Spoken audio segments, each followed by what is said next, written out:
సత్యమని మా వాళ్ళే కొట్టేసింది, ఇదంతా అబద్ధం అని చెప్పింది. వార్తికకారులు కొట్టేసిన దాన్ని నేనేం చేయాలి? విద్యాంతం బ్రహ్మ విద్యాంతం వార్తికాంతం అగోచరం. ఏమైంది? విద్యను నేర్చుకుంటే దానికి బ్రహ్మతత్వం ఉన్నదని అనుకున్నాం, అదే నిజం అని అనుకున్నాం. తర్వాత ఏమైంది? అగోచరం.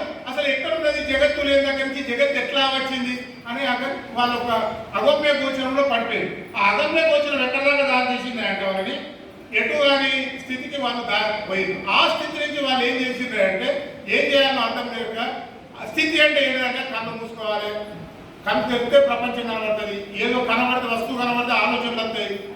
శరీరంలో కూడా ఏముంటుందంటే శరీరంలో కోరికలు కలుగుతుంటాయి. కోరికలు కలిగినప్పుడు దానికి ఏం చేయాలి? ఆహారాన్ని ఇవ్వద్దు. ఆహారాన్ని కనుక నిరాహారస్య దేహిన ఏమైంది కదా, రసోపస్య ఇంత తెలిసి ఉన్నది. కాబట్టి నిరాహారంగా ఉండాలి. మాట్లాడితే అనవసరంగా ఏదైనా వివాదం అయితే కావచ్చు, మౌన వ్రతాన్ని పెట్టుకోవాలి. పంత మీద రాసి పెట్టాలి. పంత మీద రాస్తే ఇది బలపమని రాస్తే పంత మీద కనబడదా? ఇట్లా మౌన వ్రతాన్ని పెట్టుకున్నారు. ఇవి ఏంటి అంటే నిజానికి పనికొచ్చే సిద్ధాంతాలు కాదు, ఆచరణ యోగ్యమైనటువంటి కాదు.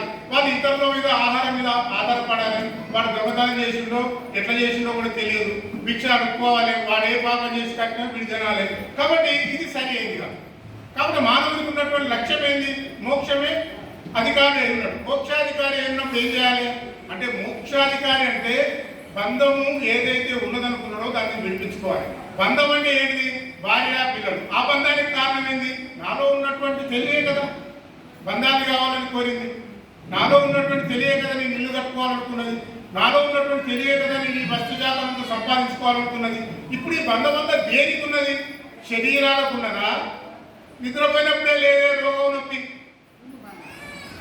మరి దేనికి ఉన్నది? తెలివికే ఉన్నది.